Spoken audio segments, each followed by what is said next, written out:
There's something about sitting around a campfire on your own piece of land that just feels right. It's one of those simple things that makes land ownership so rewarding. Hey everyone, welcome back to the Land Buyer's Guide. I'm your host, Scott Thomas, founder of landparker.com, where we help everyday people get onto rural land with affordable owner financing. And today we're talking about campfires, specifically how to do them safely when you're out on your own property. Now, this might seem like pretty basic stuff, but honestly, once you own rural land, the whole conversation around fire shifts a little. And I think it's worth taking some time to walk through the fundamentals because a few smart habits can make a huge difference. So let's get into it. First thing worth mentioning, when you own land out in a rural or wooded area, you're often a good distance from the nearest fire station. The terrain can be dry, vegetation can be dense, and a fire that gets away from you, even a small one, can become a serious problem fast. That's not meant to scare anyone. Campfires are a completely normal part of rural life. You just want to go into it with a little awareness. All right, so let's start with location. Where you set up your fire matters a lot. You want a flat, open area. Look up.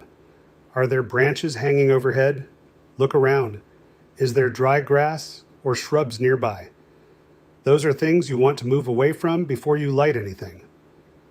A good rule of thumb is keeping at least 10 to 15 feet between your fire and anything like a tent, a vehicle, or a structure. If your property already has a fire ring or a built-in pit, that's your best bet. Those spots are already cleared and broken in. They're there for a reason. And here's something people don't always think about.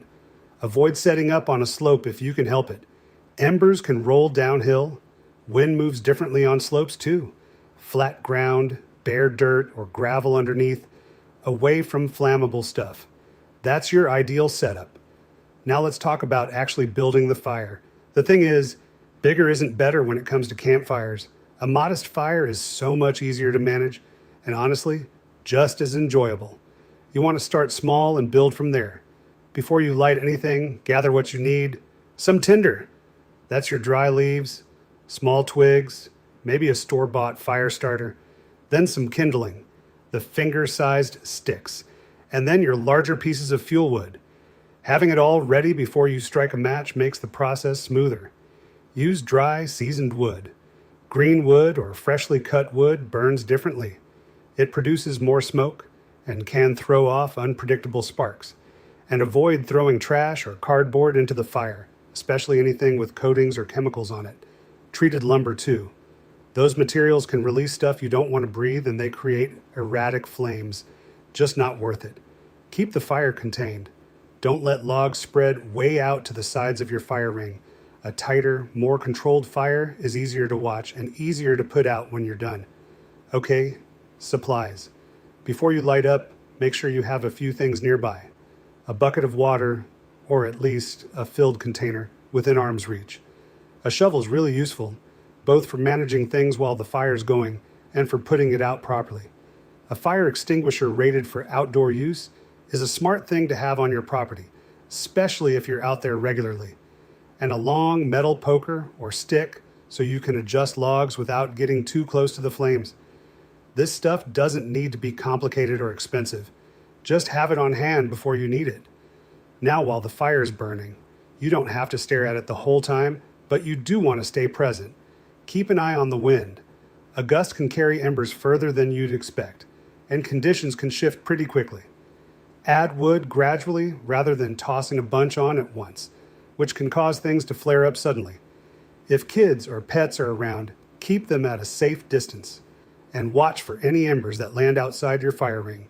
Just knock them out before they have a chance to catch anything. The big one, don't walk away from an active fire. Even for just a few minutes, fires can change really fast, especially when it's dry out. All right, let's talk about putting the fire out, because this part is just as important as anything else, and it's where a lot of problems actually happen. Start working on extinguishing the fire well before you plan to leave or turn in for the night. Give yourself at least 20 minutes. People underestimate that. Pour water over the fire slowly and evenly.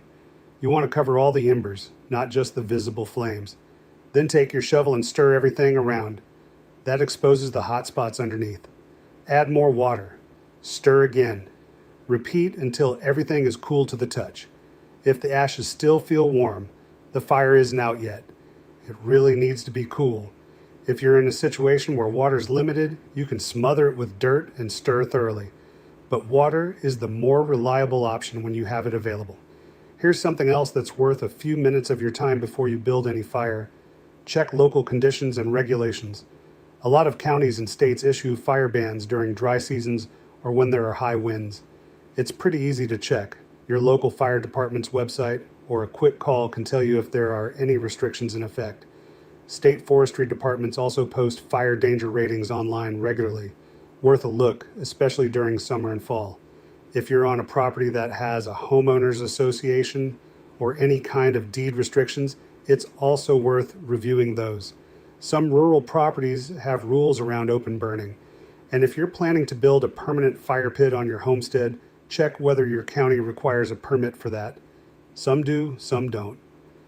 Now, for folks who are more off-grid or managing a larger parcel, there are a few extra things to keep in mind. Creating what's called a defensible space around your home is a smart practice. That basically means clearing out dry brush, dead wood, and other combustible materials from at least 30 feet around any structure. It's not a lot of work once you build it into your routine, and it makes a real difference. If you're going to have a regular fire spot, think about installing a dedicated pit with gravel or stone around it. It looks good, it's practical, and it makes fire management easier long term. Store your firewood away from your home. At least 30 feet from any structure is a good general target. And if you ever need to burn off brush or debris piles on your land, pick a calm day when the wind is low and have a water source close by the whole time. The more you get into a routine with fire management, especially as the seasons change, the more it just becomes second nature. You stop thinking of it as a safety checklist, and it just becomes part of how you take care of your land. And that's really the big takeaway from today. Campfires are one of the best parts of owning rural land. They bring people together. They make those evenings outside feel special. And when you approach them with just a little preparation and awareness, you get to enjoy every single one of them without stress. Whether you're brand new to land ownership or you've been at it for years, these habits are worth building in. It's not complicated. It just takes a little intention. Thanks so much for spending some time with me today on the Land Buyer's Guide. If you're thinking about getting onto some land of your own, whether it's for camping, homesteading, hunting, or just having a place to get away, I'd love for you to come check out what we've got over at landparker.com. We specialize in rural vacant land with owner financing, and we've got options with as little as $100 down. No credit checks, no banks, just straightforward land buying. Head over to landparker.com, browse the available properties, and see if something speaks to you. We'll see you next time.